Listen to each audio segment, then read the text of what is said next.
Pwede nga bang magpalit ng credit card within the same bank without reapplying?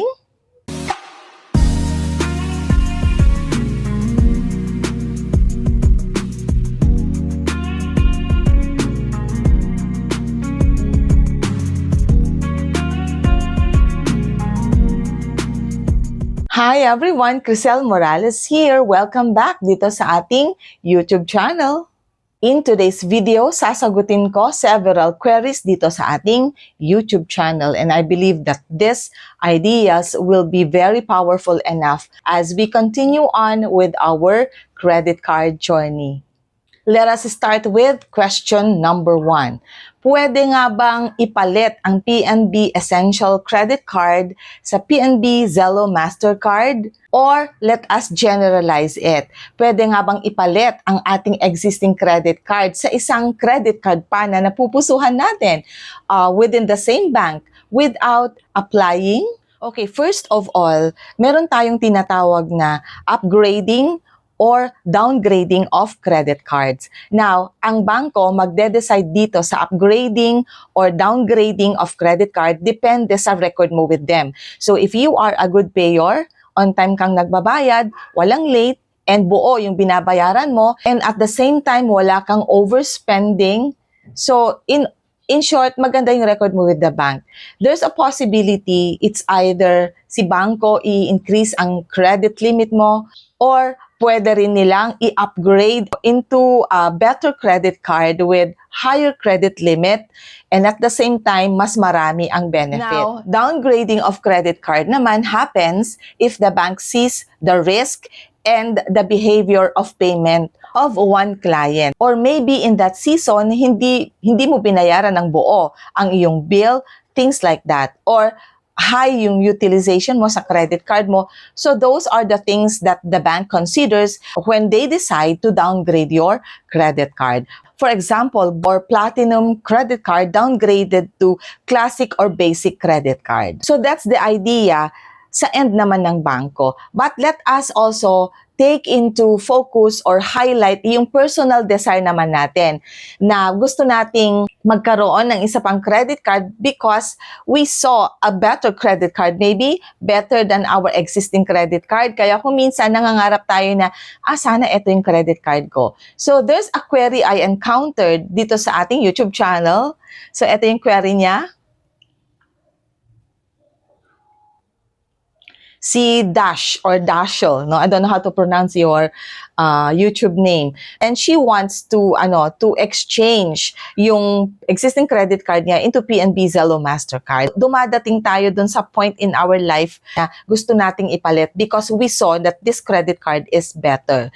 Pero kapag ang tinutukoy natin dito is direct swapping, like I have this credit card, for example, yung PNB Essential Mastercard, then pwede ko bang i-swap ito into PNB Zelo Mastercard? I think that's not possible. The short answer is no. Walang direct swapping ang mga bangko. It is either upgrading your credit card or downgrading your credit card. So if we are interested to have another credit card, we might ask the bank kung possible na ba na ma-upgrade yung ating credit card into this kind of credit card. So we can inquire like that. Or if not naman, if it's not possible, kung hindi pa possible na ma-upgrade ang credit card natin, then we can apply for another credit card. But again, meron tayong warning dyan na if we are going to apply two credit cards or if we are going to apply another credit card of the same bank, you have to make sure na yung isa ay walang annual fee, para hindi tayo burdened sa pagbabayad ng annual fee. Walang separate credit limit ang second credit card mo. Remember that. If these two credit cards come from the same bank. However, may mga bangko kasi na kapag dalawa ang credit cards mo sa kanila, separate yung credit limit ng second credit card mo.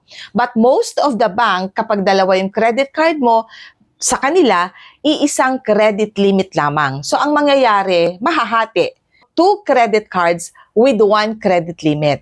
However, as I mentioned a while ago, may mga bangko naman na nagbibigay ng separate credit limit doon sa pangalawa mong credit card. I think BPI do that, but most of the other banks really don't. Take note of that. All right, second question under my video of the best credit card for installment. May nagtanong kasi, how about China Bank daw? Okay din ba si China Bank as a credit card for installment? So I decided na sasagutin ko ito in a separate video because we will also be including other banks. At titignan natin yung kanilang mga credit cards if they are also best for installments. So kay JD05, wait for my video para masagot yung query mo about China Bank. Pero kapag meron sa inyo ang may credit card from China Bank and you have used that credit card for installment, you might as well comment down below kung ano yung naging experience ninyo sa China Bank credit cards with regards to installment para naman mabigyan natin si JD05 ng idea with regards to installment using your China Bank credit card. So comment down below. Alright, another query. Sabi ni Red Damon, ma'am, officer po ba kayo or empleyado ng bangko? Maalam kasi kayo sa credit card. So, akala niya yata empleyado ako ng bangko. Well, I am not a bank employee or a bank officer. But I focus on credit cards and loans. That is my niche dito sa YouTube channel natin. I study how banks work, analyze real experiences, and share practical advices based on real-life experiences. So think of me as your personal financial guide when it comes to credit cards and loans.